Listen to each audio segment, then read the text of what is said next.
Kemudian selain kemudahan, ya pasti di portal properti kita dapat merasakan, melihat rumah yang kita inginkan atau properti yang diinginkan seperti apa.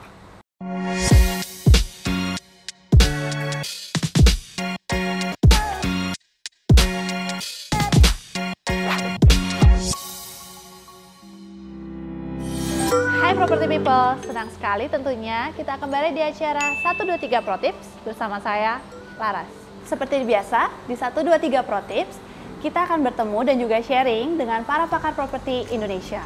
Episode 123 Pro Tips kali ini spesial karena kita sudah kedatangan seorang expert properti berprestasi dan juga Ketua Arebi Jawa Barat, Pasven Silviano. Apa kabar nih Pasven? Baik, Mbak Laras, gimana kabarnya? Kabar baik juga Bapak. Pertama saya ucapkan terima kasih ya Pak udah mau hadir di program 123 Pro Tips kali ini Pak. Sama-sama, saya juga senang diundang di rumah123.com. Pasti kita sih Pak yang appreciate banget. Saya yakin nih Pak, property people pasti juga penasaran. Boleh dong Pak ceritain awal mulanya Bapak terjun ke dunia properti itu seperti apa sih Pak? Dulu saya awal mula gabung di dunia bisnis properti itu, awalnya saya belum lulus kuliah, kemudian saya dengar satu seminar franchise tentang dunia properti, sehingga tahun 2009 saya merasa tertarik gabung di bisnis properti, dan sampai hari ini masih punya kantor, ya sudah 12 tahun, dan kemudian masih di bisnis yang sama. Oh baik Bapak, kira-kira hal apa sih Pak yang membuat Bapak lebih memilih dunia properti dibandingkan dengan dunia lainnya? Properti sih yang pertama kita tahu lah ya, sandang pangan papan berarti itu udah termasuk properti. Kemudian di dunia properti kita bisa belajar dengan ilmu-ilmu baru yang terus berkembang, skill dan pengetahuan kita juga bertambah. Selain itu kita juga bisa bertemu orang-orang besar di industri ini. Wah hebat juga Pasven tuh udah 12 tahun berarti ya Pak berkarir di dunia properti ya. Nah selama lebih dari 1 dekade nih Pak berkarir di dunia properti, kira-kira suka duka apa aja sih Pak yang udah dirasakan Pak? Yang pertama mungkin bagi setiap orang pengalaman menjual properti pertama itu yang paling menarik ya. Kebetulan saya menjual properti pertama itu dengan nilai yang cukup besar, nilainya 8,8 miliar, dan itu merubah kepercayaan diri saya sampai hari ini. Dukanya pasti ada ya dalam setiap transaksi. Saya pernah transaksi, sudah selesai sampai ke notaris, pada saat pengecekan atau legalitas, kemudian juga nilainya cukup besar, waktu itu terjadi masalah ya di masa legalitas sehingga tidak terjadi transaksi, sehingga transaksi itu tidak bisa dilanjutkan. Oh, nah terus tadi Pak kalau boleh tahu nih Pak, transaksi pertama yang 8,8 miliar itu tahun berapa sih Pak? 8,8 miliar transaksi antara Desember 2009 sampai Januari 2010 ya. Oke nih, nah terus selama menjadi agent nih Pak, kira-kira hal paling unik atau menarik apa ya Pak yang pernah Bapak temukan selama menjadi agent? Saya pikir di dunia pemasaran properti sekarang sudah berubah ya, dari zamannya dulu tahun 2009 mungkin sampai tahun 2012, 2013 itu zamannya iklan offline itu ya primadona lah zaman itu, iklan koran, terutama banyak agen-agen top yang iklan di sana, spanduk. Tetapi mulai tahun 2018, 2019, apalagi di situasi pandemi sekarang, seperti sekarang, mungkin berubah ya dunia marketing atau dunia sales, dari offline sekarang justru lebih banyak di online. Oke, nah inspiratif sekali ya property people ya. Pasven ini mulai dari agent biasa sampai akhirnya punya kantor nih Pak berarti ya. Dan sekarang jadi agent terkemuka yang juga merupakan Ketua Arebi Jawa Barat. Nah, terus Pak, sebagai seorang spesialis yang jam terbangnya udah cukup banyak nih Pak, kira-kira strategi apa sih Pak yang Bapak jalankan Pak? Strategi yang saya lakukan untuk menjual properti masih offline, tapi kali ini mungkin di 2 tahun belakangan saya lebih banyak online. Ya, salah satunya saya sudah punya YouTube channel, saya juga aktif di medsos seperti di Instagram dan Facebook. Yang offline masih kita lakukan seperti pasang spanduk, banner-banner di area sekitar listing kita, itu juga masih kita lakukan. Nah, kalau Bapak menggabungkan dua nih Pak, offline-nya juga, online-nya juga, fokusnya di mana nih Pak kira-kira yang paling penting gitu menurut Bapak?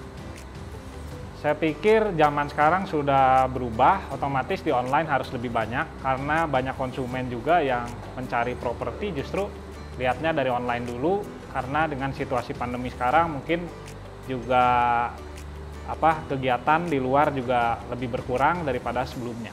Oke, berarti bisa disimpulkan emang harus dua-duanya tapi tetap fokus di online ya Pak ya, untuk menjangkau pertama kalinya gitu ya Pak ya.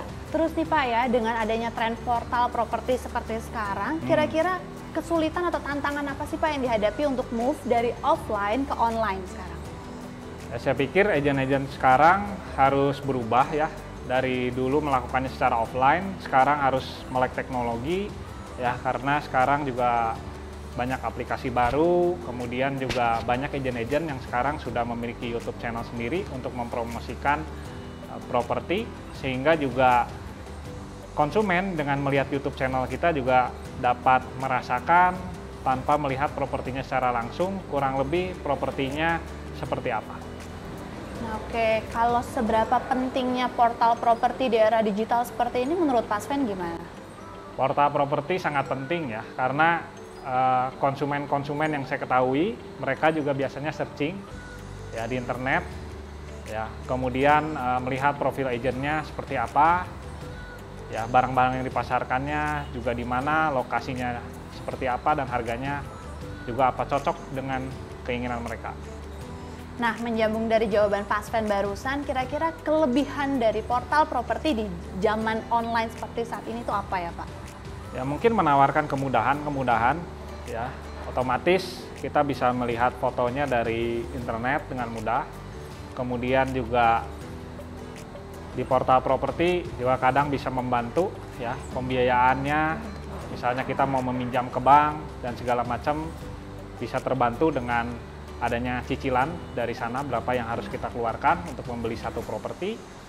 Kemudian selain kemudahan, ya pasti di portal properti kita dapat merasakan, melihat rumah yang kita inginkan atau properti yang inginkan seperti apa. Oke, berarti memang portal properti itu menjadi cara yang paling ampuh dan efisien ya Pak di era digital seperti ini ya. Betul. Nah, ngomong-ngomong soal portal properti ini, gimana menurut Bapak tentang rumah123.com?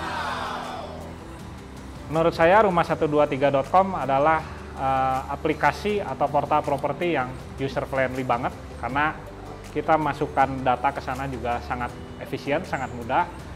Kemudian juga banyak fitur-fitur yang berbeda dengan portal properti lain, contohnya verified listing. Otomatis listing tersebut sudah di-verified oleh rumah123.com mengenai keabsahan dan legalitasnya, sehingga konsumen tidak perlu ragu untuk melihat atau membeli properti tersebut. Nah, pas banget nih Pak. Berarti Bapak pernah pakai verified listing dari rumah123.com ini ya Pak? Saya sudah pernah pakai beberapa kali, bahkan hari ini ada 2 listing yang kemarin baru saya naikkan menjadi verified listing. Saya lihat juga responnya, terutama orang yang view atau melihat juga dalam berapa hari jumlahnya fantastis ya, hampir ribuan dari iklan-iklan yang saya naikkan menjadi verified listing. Luar biasa banget nih Pak Sven. Tuh kan property people, Rumah123 itu memang pilihan yang paling tepat untuk agen-agen properti. Fitur-fiturnya banyak, ada premier listing, featured listing, area spesialis, dan juga yang tadi Pak Sven bilang verified listing. Jadi beragam fitur tersebut pun bisa dikombinasikan sesuai dengan kebutuhan agen properti masing-masing. Sebagai penutup nih dari Pak Sven, boleh dong Pak di-share wejangan buat para agen properti di luar sana supaya tetap semangat dan bisa ngikutin jejak Pak Sven. Di bisnis ini banyak yang mau gabung jadi agen properti karena merasa income-nya atau potensinya sangat tinggi. Tapi untuk jadi agen properti yang bertahan, selain perlu banyak belajar, kita juga perlu melatih skill kita karena ilmu properti berkembang terus ya. Terus kunci berikutnya adalah kita mesti sabar hadapin klien-klien karena memang sifatnya berbeda-beda. Kemudian juga dalam setiap transaksi properti kesulitannya tingkatnya beda-beda ya. Setiap hari kita harus terus belajar, menurut saya itu kuncinya. Oke, berarti terus semangat, terus belajar setiap prosesnya ya Pak ya. Oh iya Pak, tadi kan Bapak di awal juga bilang kalau Pak Sven itu punya akun YouTube sendiri nih Pak. Boleh kita tahu dong Pak akun YouTube Bapak apa supaya property people juga bisa belajar nih Pak dari akun Bapak? YouTube channel saya Sven Silviano, nama saya disambung ya. Kemudian Anda bisa like, komen, subscribe YouTube channel saya. Terima kasih. Nah property people, menarik sekali ya perbincangan kita dengan Pak Sven kali ini. Semoga tips-tips yang telah dibagikan oleh Pak Sven dapat membantu property people untuk memasarkan propertinya. Semoga episode 123 Pro Tips kali ini bermanfaat ya. Jangan lupa like, share, dan komen. Sampai jumpa di 123 Pro Tips berikutnya. Bye-bye.